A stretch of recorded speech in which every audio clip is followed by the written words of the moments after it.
Entonces, este hipotálamo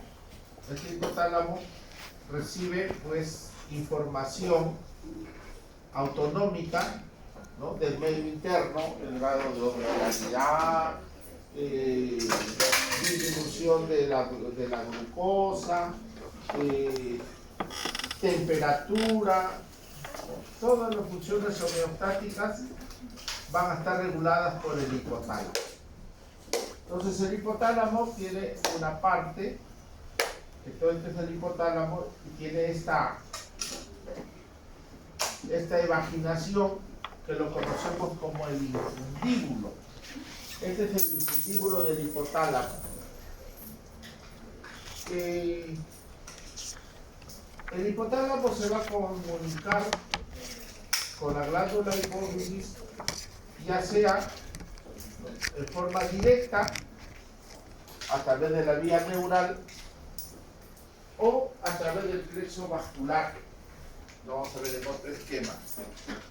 Pero lo importante que quiero que se recalque de este esquema es que mire, la glándula hipófisis va a sentar en un hueso que se conoce como el hueso esfenoides, donde hay un espacio excavado en ese hueso que le llamamos la silla turca.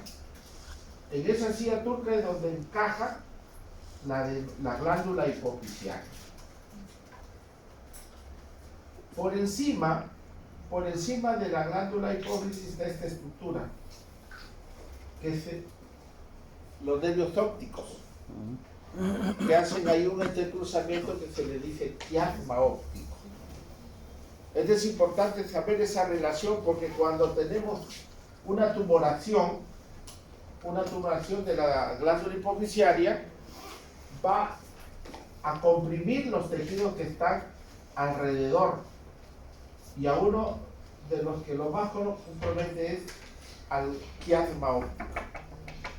Entonces, esta glándula puede estar creciendo, no me va a dar ni funciones todavía endocrinas, ni está compensando, pero me va a dar manifestaciones neurológicas. Y una de las alteraciones que va a producir es, por la compresión del quiasma, es que el paciente empieza a tener disminución de los campos visuales. Ellos se van a dar cuenta que ya no ven para los extremos, cada vez se le va a ir estrechando, van a tener lo que se llama una visión cónica, van a ver así, y a los costados van a ir perdiendo la capacidad, y a eso se le denomina la hemianopsia. A ver, su cargador de la compañera, ¿quién lo ha agarrado? Ojalá le encuentre. ¿Sí está? Ah, bien. 100% de honestidad. ¿Sí?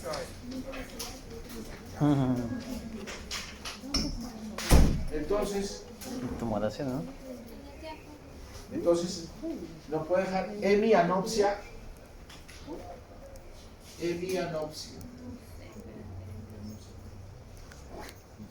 Bitemporal. Entonces, una de las quejas que trae el paciente que dice: doctor, estoy viendo poco, mi visión se me ha cortado. Entonces, sospecha, algo está comprimiendo al quiasma. ¿Quién comprime el quiasma? Tumor.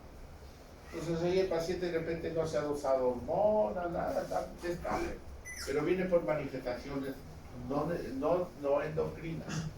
Entonces asiente en este hueso, que es el esfenoides, en esta depresión que lo conocemos como la silla turca. Por encima de esta glándula está el quiasma, que es el que va a sufrir uno de los embates del crecimiento. Y esta es otra de las relaciones que hay que tenerlo en cuenta, porque el paciente puede venir por otras manifestaciones, y cuando le pedimos la resonancia, le pedimos la tomografía, le encontramos la tumoración, el adenoma. Entonces, este es el quiasma óptico. Como ven, acá está la glándula hipófisis, está por debajo, y cuando esto crece lo va a comprimir. Pero hay otros nervios que van a estar a los costados. Los óculos motores, el tercero, el cuarto, el sexto, que controlan el movimiento ocular. Entonces el paciente puede venir porque se le está paralizando un nervio oculomotor. Parálisis del tercer par, parálisis del sexto par, ¿no? El paciente viene por eso. Le pide la tomografía porque es parte de los exámenes y le vas a encontrar la disfunción ya de la hipófisis. Entonces, antiasma óptico por arriba y por la parte lateral a los tres oculomotores. Tercero, que es el nervio motor ocular común. El cuarto, que es el nervio patético que le llamamos, que lleva el ojo hacia arriba y hacia afuera. El sexto par, que lleva el ojo hacia afuera. Miren, están alrededor. Entonces, cuando esto empieza a crecer, distiende todos estos tejidos y lo empieza a aplastar a cualquiera de estos nervios y empieza a verse la parálisis. De lo que más lo paraliza es al sexto par. Y acá tenemos al nervio trigeminal también, que te controla la sensibilidad de la cara. Entonces, el paciente que va a tener alguna disfunción hipofisiaria puede empezar sin molestias con manifestaciones no endocrinas, manifestaciones neurológicas, cefalea, alteraciones en la visión, parálisis ocular o parestesias a nivel de la hemicara. Entonces, ahí empezamos a ver, hágase su tomografía, todo paciente que viene con neuralgias, con parálisis de estos pares craneales, le pedimos un examen y vamos a encontrar ese problema.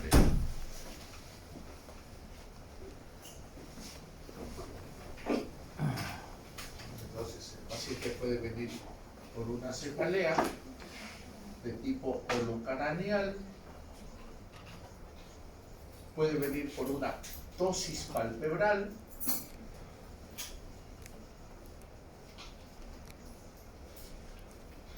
¿qué es ptosis palpebral, doctor? ¿Ya escuchas el término o no? sería el párpado. Ptosis palpebral, se le cae el párpado.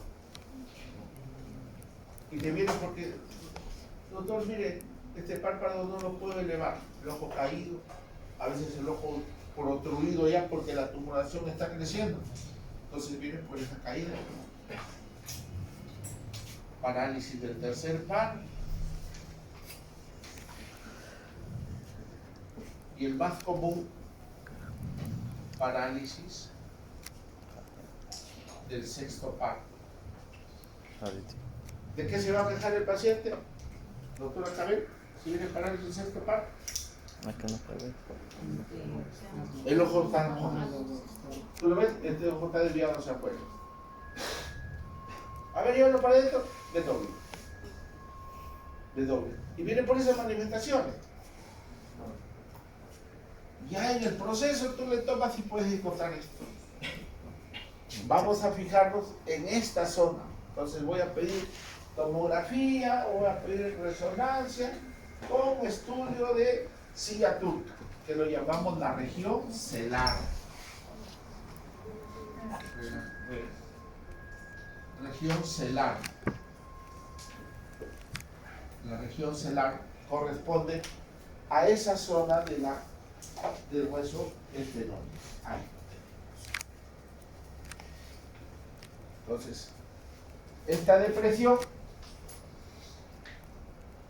es la silla turca. Aquí asienta la glándula hipófisis. Y como ven, acá está el quiasma óptico, por acá salen los agujeros, estos los agujeros ópticos para el segundo par, para el nervio óptico, para la visión. Y por esta zona están los óculos motores, que lo vemos aquí en este fondo.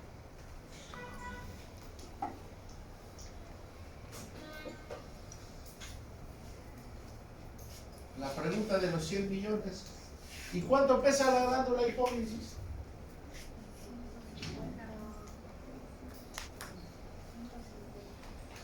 Aquí, por ejemplo, lo vemos, ¿no? Mire cómo empieza a crecer la tumoración hipofisial y empieza a comprimir al quiasma óptico. Es decir, esta defusación óptica, que que lleva la información de la visión de los campos temporales, es que se va cortando, porque esta se va perdiendo. Entonces no ve los costados y su visión cada vez se va a ir estrechando. Y decimos una visión cónica nada más va a tener.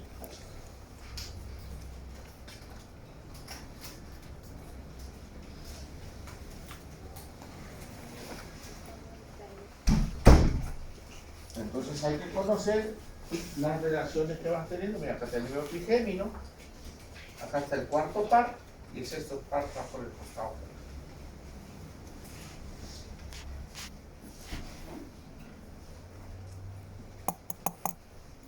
¿Cuánto pesa la glándula hipófisis? ¿Ah? 50 gramos. 150 gramos, como el riñón será. El riñón pesa 150 gramos.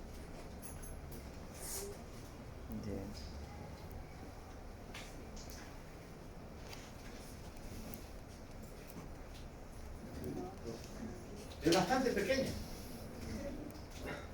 Es muy pequeña. 2 gramos pesa, de 2 a 3 gramos. Lo que pasa es que en la gestación, debido a la producción de prolactina, la producción de oxitocinas, de FSHs, entonces esta glándula va a hiperplasiarse, va a aumentar de tamaño, puede llegar a tener el doble, y como es una estructura muy pequeña, pero que al crecer va a necesitar más irrigación, y ahí viene una de las claudicaciones que vamos a tener. Puede entrar en isquemia, mucho más si es que es una glándula en una gestante que está grande, que está necesitando más irrigación, el momento del parto sangra demasiado, hace un shock hipovolémico y hace una isquemia de la glándula hipófisis y puede llevarle a un daño. Entonces puedo tener sobrecrecimientos tumorales, puedo tener problemas de isquemia por alteraciones en la irrigación cuando esta glándula crece. Es más, en otras ocasiones voy a tener el adenoma hipofisial, es decir, voy a tener la glándula crecida, pero como necesita bastante irrigación y no lo puedo dar, isquemia, se necrosa y se destruye. Entonces, voy a pedir una tomografía y el lecho donde estaba la glándula no hay, porque esta tumoración, por falta de irrigación, que le llamamos la apoplejía hipofisiaria,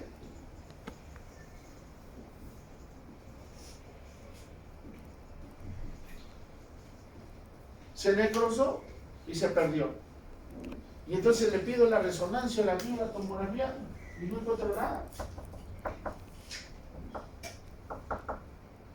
No encuentro nada.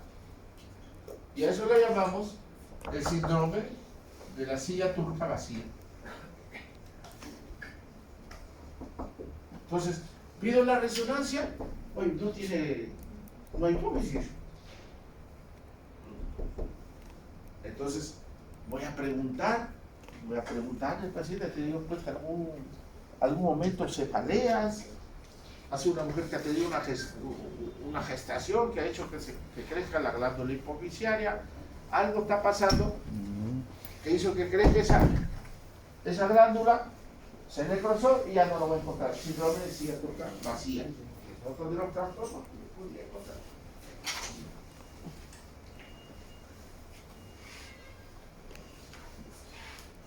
Habrá otras ocasiones que puedo tener alteraciones en la glándula hipófisis.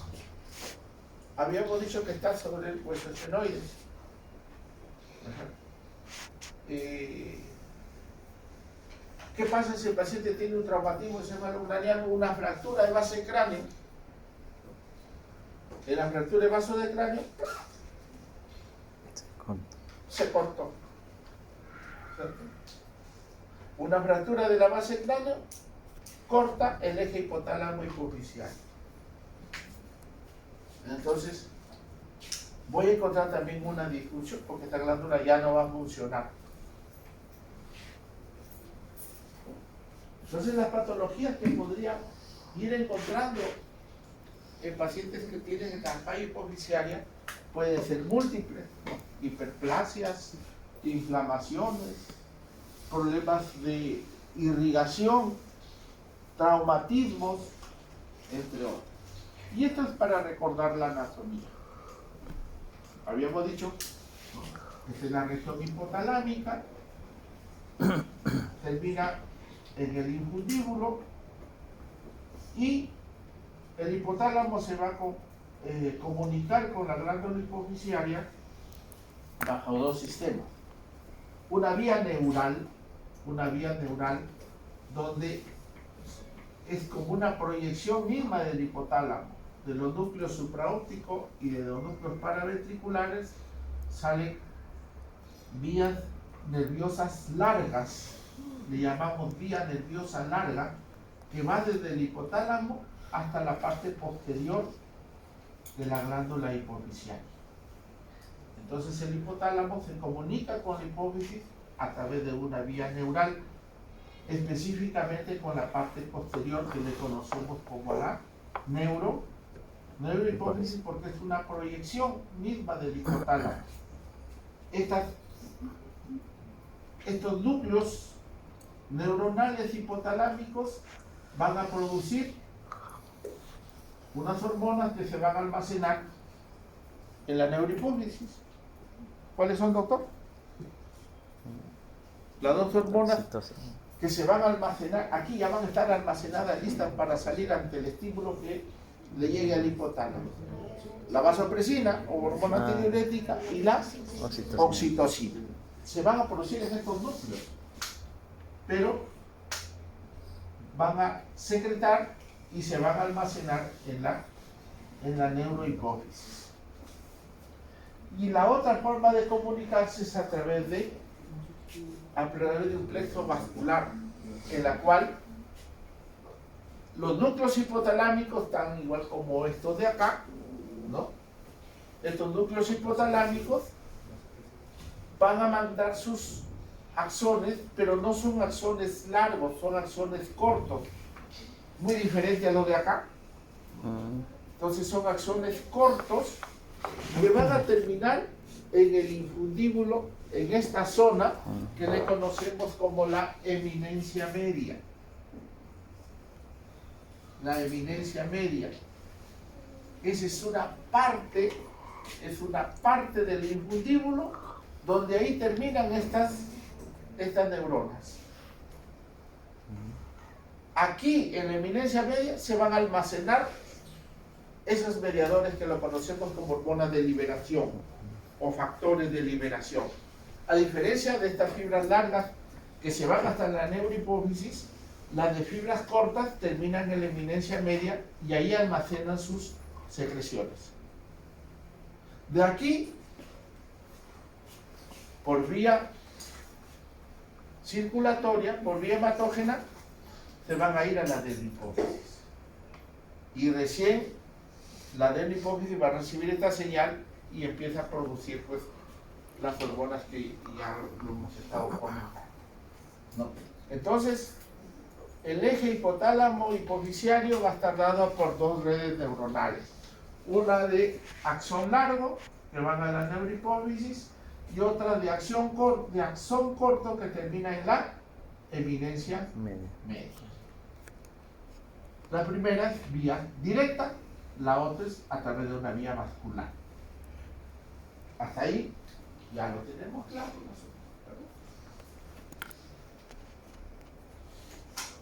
Y entonces empieza la parte ya fisiológica. El hipotálamo le va a dar señales a la glándula hipofisiaria, que lo conocemos como las hormonas de liberación.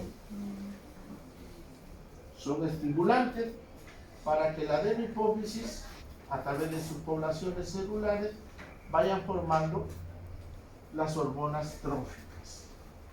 Entonces, el hipotálamo envía señales de estímulo, la hormona liberadora de gonadotrofina manda señal a la adenohipófisis y esta van a producir pues, LH y FSH que se irán a las gónadas, ¿no es cierto? A los ovarios, a los testículos, para producirnos ahí pues testosterona, estrógenos, progesterona, testosterona, inhibinas, una serie de hormonas. El hipotálamo puede enviar también esta hormona de liberación de hormona de crecimiento para que la adenohipófisis libere la hormona de crecimiento y esta, a diferencia de los otros ejes, va a actuar directamente en los tejidos. Se ha encontrado una hormona que hace caso a lo que dice la hormona de crecimiento, la IGF, ¿no?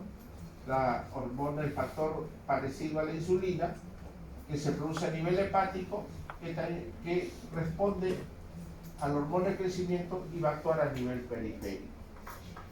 Y así podemos ir señalando para los otros ejes, el TRH, la hormona de liberación de tirotrofinas, manda la señal a la adenohipófisis y este libera TSH. Esta TSH ya se va a la glándula tiroides para que ésta produzca las hormonas finales. Entonces, como vemos, vamos a tener factores de estimulación que le llamamos hormonas de liberación. Sin embargo, vamos a tener dos hormonas que lo produce el hipotálamo y no estimulan, sino van a inhibir. Una de ellas viene a ser la somatostatina. La somatostatina es una hormona de inhibición. La somatostatina inhibe a la hormona de crecimiento y parcialmente inhibe a la tirotrofina, a la TSH. Entonces, esta somatostatina es una hormona que no es exclusiva de la región hipotalámica. A nivel del sistema gastroentérico, es decir, a nivel intestinal, tenemos muchos islotes que producen somatostatina para el funcionamiento del páncreas, para la secreción del jugo gástrico, están actuando. Y a nivel central va a tener esta función. Y el otro viene a ser la hormona inhibidora de prolactina. Entonces, no se ha encontrado como tal sustancia, pero se tiene una hipótesis de que hay una inhibición. Por eso que no todo el tiempo se está liberando esta prolactina. La prolactina, bajo ciertas etapas, es que se va a producir. Menos de 14 años no tiene prolactina normalmente. Los varones tienen en baja concentración, en las mujeres menopáusicas tampoco tiene, entonces se especula que hay una hormona que está inhibiendo la prolactina.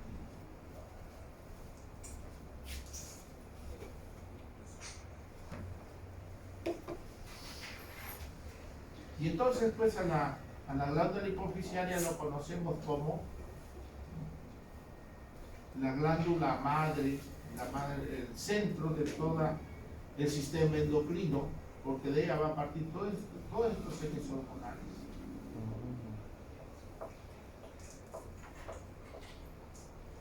¿Y qué alteraciones podemos tener? Podemos tener hiperfunción, hipofunción,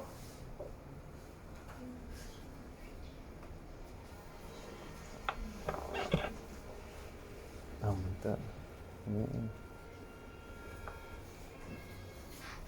Y que va a tener pues manifestaciones clínicas orientadoras. Por ejemplo, tenemos este panhipituitarismo.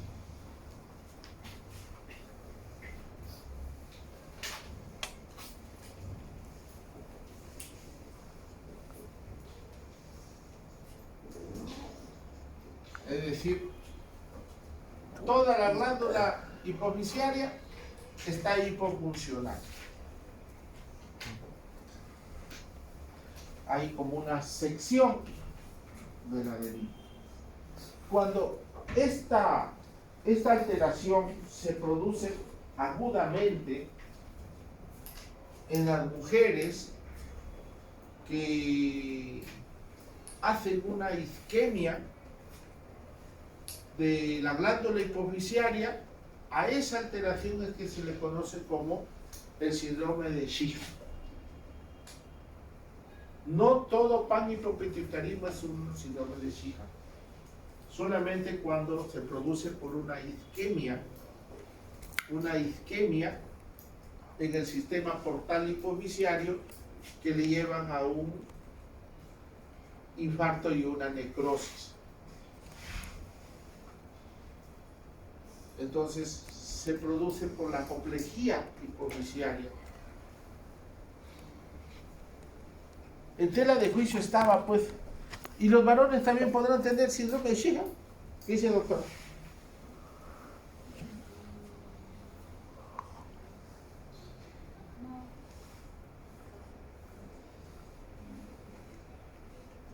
Para que se dé a esto, tendría que la glándula estar hiperplasiada, tendría que estar agrandada,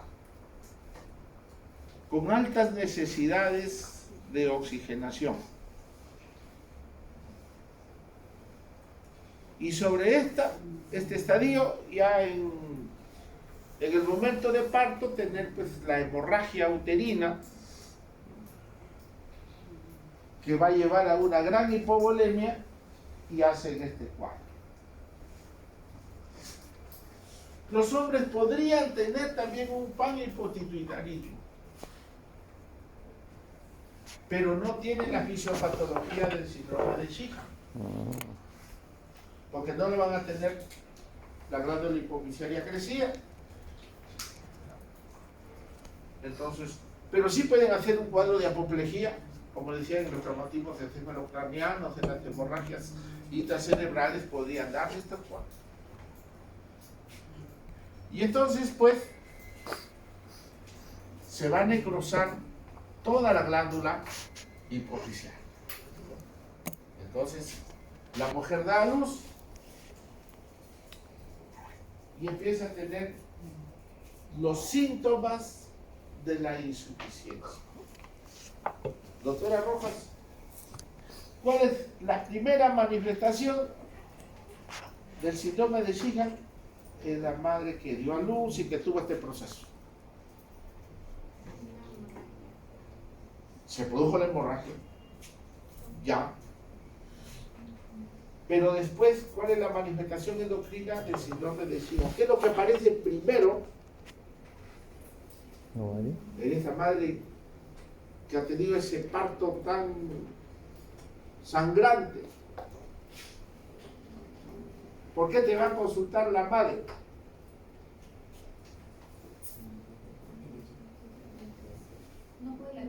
No hay lactancia. No me sale leche. ¿No es cierto? Por más que lo estimule, no hay producción de leche. Entonces, es la primer signo de alarma que va apareciendo, ¿no es cierto? La agalactia. No hay secreción. Bueno, pues el médico dice, estimúlalo, ¿no es cierto? Cómprenle la pezonera, no sé, hay un montón de cosas que hacen ustedes, ¿no es cierto? Para estimularlo, pero no hay prolactina. Es lo primero que se va a empezar a disminuir. Pasa el tiempo. La segunda señal, doctora. La amenorrea prolongada, ¿no? Y después de 2 meses, 3 meses, debe de ya restaurarse ese eje gonadotrófico y empezar vuelta a menstruar. empiezan a tener la menorrea. Entonces van teniendo a la láctea, amenorrea. Y el tercer signo que aparece,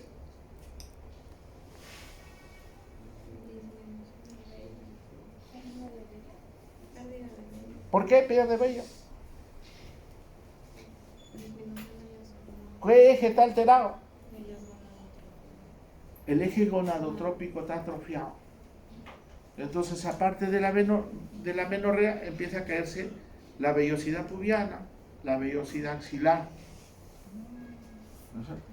Entonces, va apareciendo esta sumatoria de manifestación. ¿Qué tan perspicaz es el médico que lo está tratando para poder darse cuenta de esto?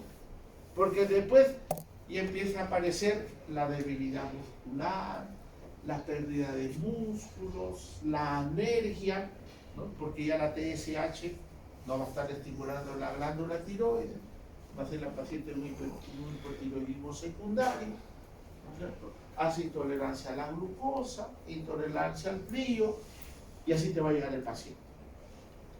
Y decimos, pues, hasta el vigilante del consultorio dice, ese es un shija, ¿no es cierto? Empieza a caerse el cabello. Así cualquiera lo diagnostica. ¿Doctor Corrales? Entonces, qué bonito fuera que con la sospecha de que tuvo un parto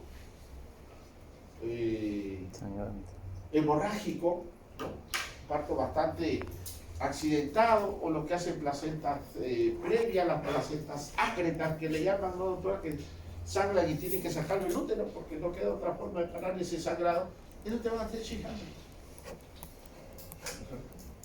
Y voy a esperar las deficiencias que aparezcan, o le doy la terapia de reemplazo, porque de eso se trata, ¿no? De identificarlo tempranamente para que yo le pueda dar tratamiento hormonal de reemplazo. Y así evito todo el cortejo sintomático que se presentan en estos cuadros que le conocemos como el síndrome de Shija. Miren, ahí está el nombre del signo. ¿Quién lo identificó? Debe ser algún ginecólogo famoso.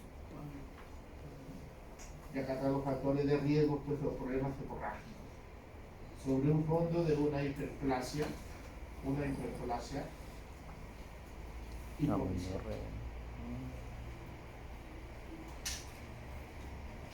Las tumoraciones que se pueden presentar, que me puede llevar a un cuadro de hiperfunción, mayormente afectan ciertas poblaciones de la célula. Entonces pueden alterarse las células gonadotrópicas, los somatotrofitos que le llamamos, o pueden ser las células que producen prolactina, o sea, son específicas, y una de las que vamos a tener viene a ser el prolactinoma. El prolactinoma que nos va a producir exceso de prolactina. Entonces vamos a tener adenomas hipoviciarios. El término adenoma lo utilizamos para toda hiperplasia glandular. Entonces decimos, es un adenoma hipoviciario, ¿no? Para decir que hay un crecimiento de la glándula hipoviciaria, donde pues va a haber hiperproducción de prolactina, que va a hacer que las mamas empiecen a tener producción de leche. Entonces vamos a tener ese crecimiento que en términos radiológicos, ¿no? Vamos a tener una resonancia magnética y ahí vamos a ver este crecimiento. Y dependiendo del tamaño, los radiólogos lo miden y vamos a tener, si es que esa glándula tiene menos de 10 milímetros, menos de 1 centímetro, decimos es un microadenoma, y si tiene más, hablamos de un macroadenoma. Esto es con fines quirúrgicos. Si es un macroadenoma, hay que intervenirlo. Si es un microadenoma, le podemos dar radioterapia, ¿no? Porque el tumor es pequeño, entonces se puede se puede disminuir con tratamientos químicos o radioterapia. Entonces, vamos a tener que la prolactina va a estar incrementada y va a tener la producción de leche. Doctora Cabello, ¿cuál es el principal estímulo para la producción de leche? ¿Ah? La succión, el reflejo de succión, ¿no es cierto? Por eso que a las puérperas, ¿no es cierto?, dan a luz, les tiene que estar estimulando el pezón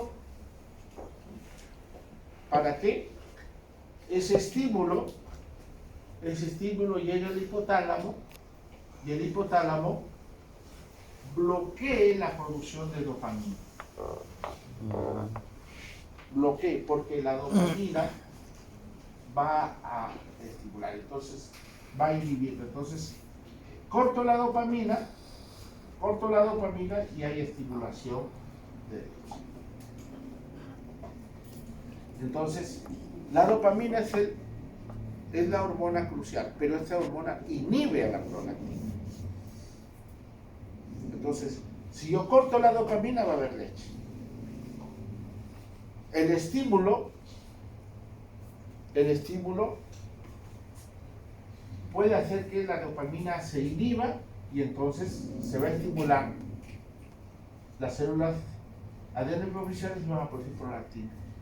Entonces, ojo con el reflejo de succión, porque te pueden traer una niña de 14, de 16 años que tiene galactorrea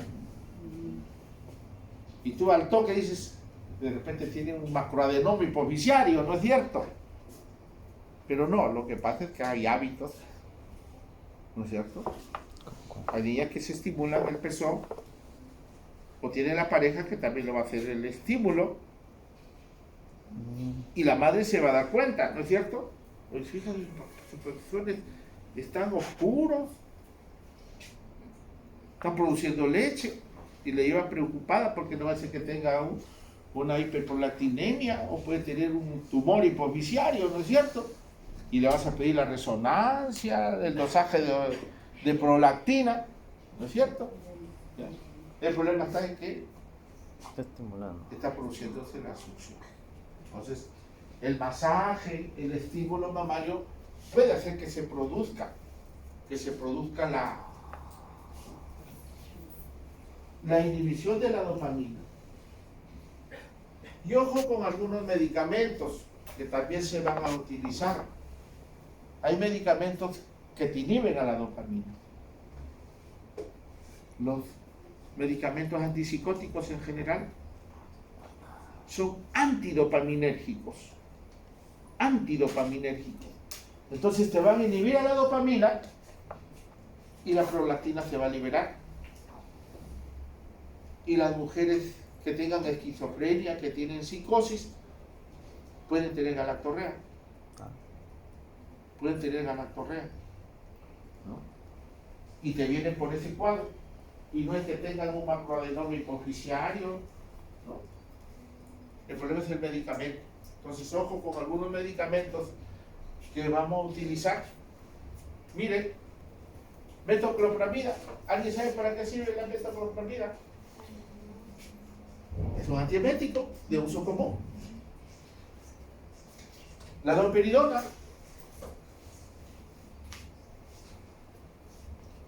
para los reflujos es casi parecido a la metoclopramida. Aceleran el tránsito intestinal y evitan la dispepsia, la flatulencia, el ardor de estómago. Para eso se utiliza domperidona, se usa metoclopramida. Y no vaya a ser que ustedes usen y viene su paciente con galactorrea. Pero será de uso prolongado, ¿no? Claro. Depende de la hipersensibilidad. Están llevando farmacología ya ustedes, ¿no es cierto? La hipersensibilidad. Una dosis te puede generar esto. Nada más que para comentarles, No lo hemos puesto acá también el dimenhidrinato, ¿no? ¿Ah, sí? Pero esta metoclopramida, yo me acuerdo que vino un niño, estaban viendo los pediatras y le dieron metoclopramida. Ya me imagino que con dosis altas, pues, ¿no? Son de la Vallejo. Y el niño, a la hora, empezó a generar distonías. Empezó a torcerse el niño y la lengua comenzó a sacarlo y se le enduraba. Ya se imagina la mamá cómo estaba, ¿no? Entonces, interconsulta neurología. Ahí, así ahí el papel de neurólogo, ¿no es cierto? Como manejo las dos especiales, voy a hacer la interconsulta, pues, ¿no? O sea, que viene una distonía aguda. O sea, no es usual. Entonces leo la historia y le habían puesto dimenhidrinato. Cuando yo pongo el dimenhidrinato hay que ponerle disuelto, lento, que pase por lo menos en 30 minutos. Porque si le pones endovenoso, un bolo que le llaman, ya está llevando farmacología, ¿no es cierto? Ya saben cuando se habla el bolo, cuando se habla de infusión continua, cuando infusión intermitente, ¿no es cierto? La farmacología. Todavía, eso sí. ¿Verdad? Entonces, puedes producirlo. ¿Ya? Ese es por hipersensibilidad. Entonces, van a aparecer galatorreas. Van a producir galatorreas. Lo volteamos el pastel y cómo trato a los pacientes que tienen hiperprolactinemia. ¿Cómo corto la... Ya, le pido el examen, por ejemplo, que hemos puesto los valores de la dosaje de prolactina. Ahí está, ¿no es cierto? Lo normal es entre 10 a 50 nanogramos el dosaje de prolactina, pero si ya pasan de 100, ya estás hablando de una hiperprolactinemia. Cuando tiene, creo que acá le he puesto, ¿no? Ya si pasan esto de acá, estos valores, yo estoy ya pensando en una tumoración. Y hay una microadenopatía o una macroadenopatía adenohipovicial. Entonces miren la carga. Pero imaginémonos que está ahí con 200. O le llevo al caso una madre que dio a luz, tiene su producción de leche, ¿y qué pasa si el niñito se le muere? ¿Qué hace, doctora? Hace una mastitis, ¿no es cierto? Esa leche que no lo está succionando se le acumula y se puede infectar, porque la leche tiene alta cantidad, pues, de carbohidratos, los gérmenes se pueden multiplicar ahí y se te hace una mastitis. ¿Qué hace, doctora, para controlar esa mastitis? Imagínate, el niño nace con un paladar hendido. No puede succionar. Y la madre está con los senos llenos de leche, turgentes. Les va a doler, va a ser una mastalgia. Y tiene que cortarlo eso, ¿verdad? Está bonito. Tengo que cortar ese eje de prolactina para inhibirlo, para secarlo la leche. ¿Qué usa, doctora? Cabergolina. Hay otro medicamento más que yo lo receto a los pacientes que tienen enfermedad de Parkinson, la bromocriptina, el Parlodel. ¿Para qué son? Son dopaminérgicos. O sea, lo que le estoy dando Aumentan son la acción. fármacos que van a hacer que se produzca dopamina. Ya. Produciéndose dopamina, lo vamos a inhibir. ¿Se cuenta? Entonces, el hijo es bastante chévere cuando uno habla de ejes hormonales, ¿no es cierto? Sabes cómo controlarlo. Entonces, puedo estimularlo o lo puedo inhibir. Y hay fármacos que van a actuar sobre. Entonces el paciente vendrá pues por toda esta sintomatología que estamos hablando, ¿no? De tipo endocrino, Pero no olvidemos preguntarle a estos pacientes si tienen síntomas neurológicos. ¿Cómo está la visión? ¿Cómo está la sensibilidad? ¿Cómo están los movimientos oculares? Porque alrededor de esa glándula hipofisiaria están pasando estructuras que nos pueden ayudar a la valoración semiológica.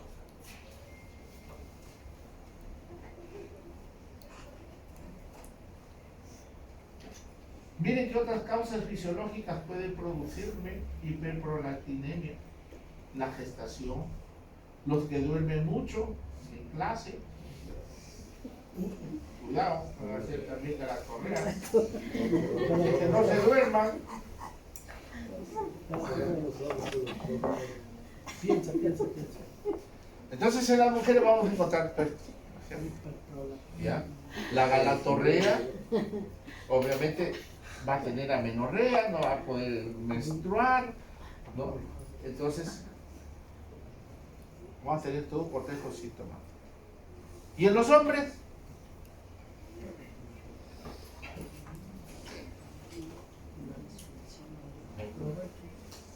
También, ¿no? La disfunción eréctil, la frialdad, ¿cómo le llaman cierto? Frigidez. No, doctora, ¿cómo le llaman cuando no tienen deseo? Cuando baja el líbido. ¿Cómo saben ustedes, francamente? Van a tener. En algunos casos, no siempre, en algunos casos, ciertos pacientes son obesos o pueden tener cargas esteroideas altas, pueden hacer galactorrea.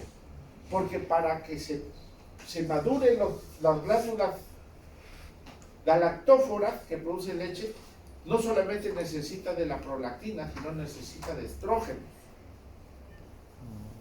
Entonces, pero si es que este paciente tiene cargas esteroideas altas, puede también hacer galactorrea. No es frecuente, es ocasional. Y miren, abajo les he puesto lo que hemos mencionado, el efecto de masa que se va a dar a nivel neurológico. Cefalea, alteraciones visuales, parálisis de los pares craneales. Entonces hay que echarle una revisada a estos pacientes que vienen por una disfunción mental. ¿Qué más podemos conversar? A ver. La hormona de crecimiento, que son otra de las alteraciones que se pueden dar, ¿no? También pueden tener una hiperfunción o una hipofunción. En el caso de que haya pues un crecimiento hipofisiario, está haciendo un adenoma hipofisiaria, pero ya no de las células lactotróficas, sino de las células somatotróficas, entonces pues vamos a tener niveles altos de hormona de crecimiento y vamos a tener pues un espectro clínico que va a depender de la edad.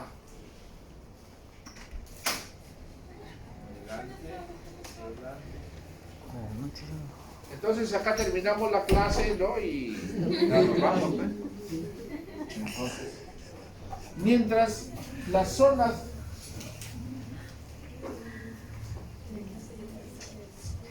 vamos a dibujar un huesito largo.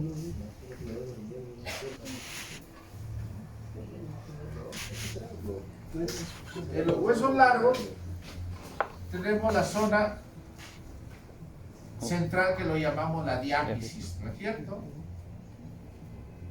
Y los extremos que le llamamos las epífisis. Y vamos a tener una zona acá de transición que lo conocemos como la metáfisis. Esta zona metaepifisiaria de los huesos largos son las que promueven el crecimiento, ¿pues?, del hueso. Pasados los 18 o 20 años esto se pierde y ya vamos a tener un hueso compacto. Pero mientras tengamos metáfisis, hay posibilidades de crecimiento. Y si esa hiperproducción de hormona de crecimiento todavía tiene esas metáfisis todavía inmaduras, entonces el paciente va a crecer en longitud y vamos a tener pues, lo que se llama el gigantismo. En los adolescentes, en los niños se puede tener eso. Pero en las personas que ya se ha perdido esa zona de crecimiento, empieza a haber la malformación macrosómica que se va a ver en la línea media y que se le conoce pues como la acromegalia, donde vamos a tener algunos rasgos fisonómicos típicos. Vamos a tener pues los arcos superciliares prominentes y vamos a tener una mandíbula también crecida. ¿Cómo le llamamos cuando la mandíbula está agrandada? Macronaria. Y si lo tiene retraída, micronaria.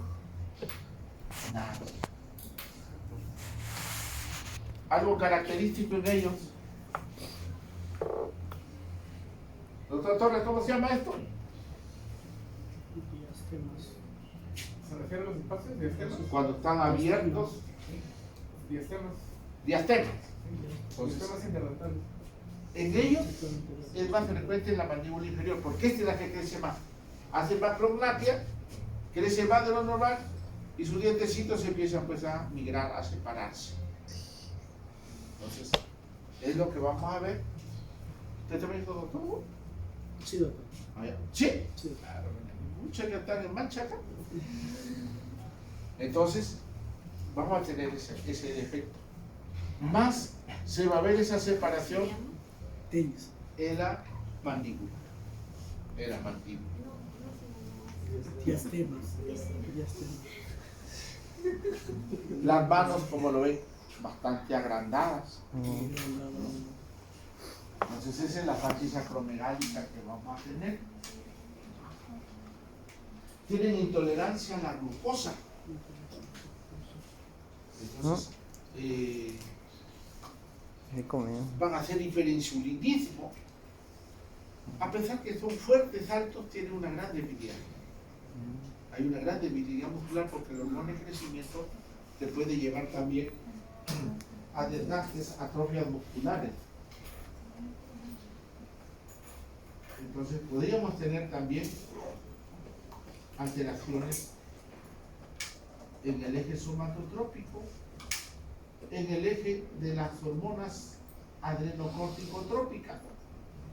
¿Qué pasa si yo tengo un tumor hipofisiario que me va a producir gran cantidad de ACTH? Mis glándulas suprarrenales. ¿A qué termina la clase? El trabajo gratis, entonces, no traen una gaseosa lateral. Entonces puede crecer esto y voy a tener ACTH incrementada. Mis glándulas suprarrenales van a recibir esa señal y va a producir bastante glucocorticoides, mineralocorticoides, todas las tres hormonas que producen las glándulas suprarrenales van a estar hiperplaseadas, hiperfuncionantes, que me puede hacer confundir con el otro término que digo, síndrome de Cushing. Acá produce, y acá está bien claro, enfermedad de Cushing. Se denomina enfermedad cuando la ACTH está produciéndose más de lo normal, que está sobreestimulando las glándulas suprarrenales. Porque el otro caso es el síndrome de Cushing. En el síndrome de Cushing es que yo les voy a dar sustancias parecidas a los glucocorticoides exógenamente, o esta glándula ha crecido y también me está produciendo. Entonces cuando el producto del cortisol y de los glucocorticoides y de mineralocorticoides van a estar incrementados por estímulo hablo de la enfermedad. Pero cuando se produce en la misma glándula o le estoy dando exógenamente, entonces ahí hablamos del síndrome de Cushing. Entonces es diferente enfermedad de síndrome. Y vamos a tener toda esta fenotipia, pues.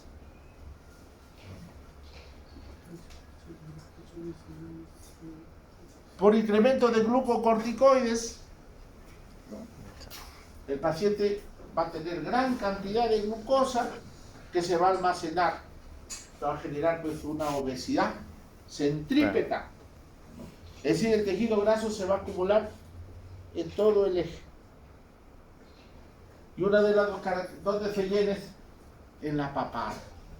La facies de luna llena que se llama, ¿no? La facies abotargada que va a tener.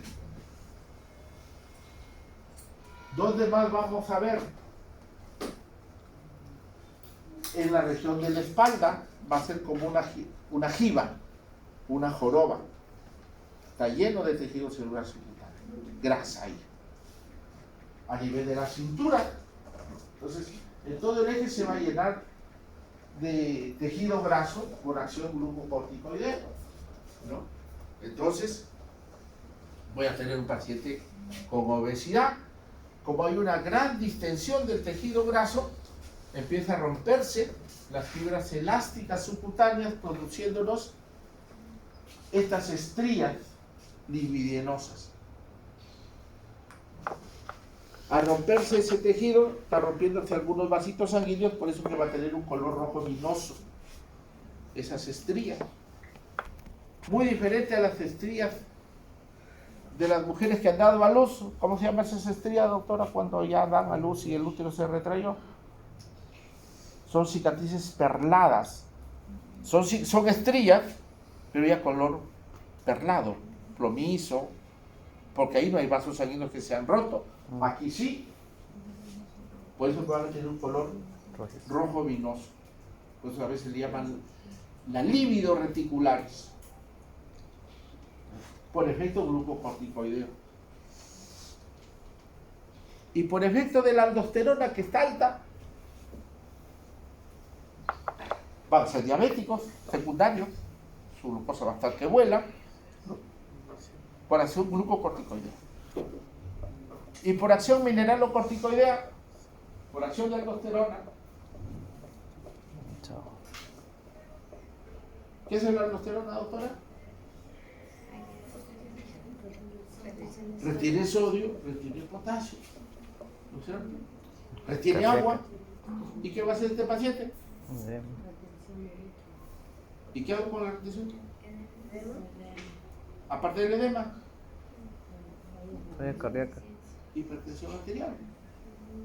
¿Va a ser hipertensión arterial? Por el efecto mineralocorticoideo. Entonces, miren, la acción de esas hormonas le va a dar una fenotipia característica. Y que hablar también, 2 minutos tal vez, para hablar de la fosa posterior, que también se puede alterar. La neurohipófisis puede alterar la formación de la hormona antidiurética.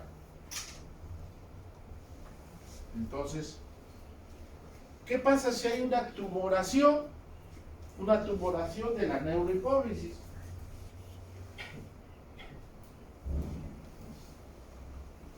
Entonces voy a producir gran cantidad de hormona antidiurética. ¿Qué pasará con este paciente que tiene dosis altas de HAT?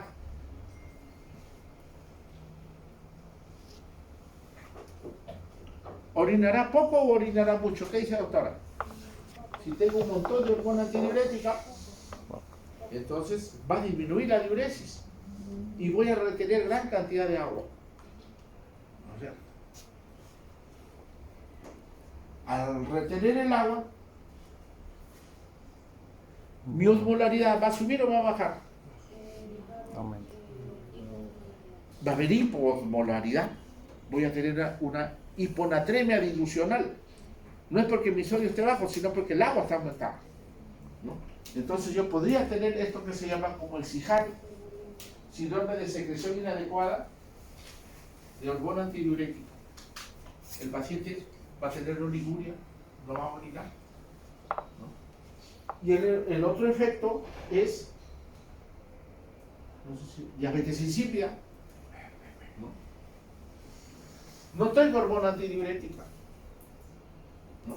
Se me necrosó esta zona y no produzco hormona antidiurética. ¿Qué va a pasar? ¿Orinará poco o mucho? El paciente va a tener poliuria, por eso que le llaman diabetes insípida, porque toman uno de los síntomas de la diabetes, que es la poliuria. Y toma agua, ¿no? Entonces, estos pacientes no tienen nada que retenga. ¿Quiénes han tratado una clase de excretorio? Para nadie. Hablábamos que en el túbulo contorneado distal, por las puras, yo digo, habíamos dicho que el túbulo contorneado distal, ese 15% de regulación que hace el túbulo es facilitada por OJAT o aldosterona. Y todavía les puse ahí la foto del corte, que no hay vellosidades a nivel del túbulo, es más plano que el túbulo contorneado proximal, porque ya no necesita mucho. La regulación que se va a dar solamente es ayudada, facilitada por esto. Entonces ahí necesitamos la hormona antidiurética para retener el agua. Pero si no la tengo, la voy a perder esa agua. Y el paciente va a tener deshidratación y va a estar con pérdidas de orina, ¿no? A veces 8 o 10 litros diarios lo está perdiendo, de gran cantidad de agua. Esa es la diabetes insípida, porque no se está produciendo HAR. Y en el otro caso es que hay una tumoración, un adenoma que hace que se produzca mucho. Muy bien, mis amigos, eso es lo que podíamos conversar de esta glándula de glándula hipofisiaria, tanto neuro como no, yo quiero agua. Muy bien, acá nos quedamos, pues.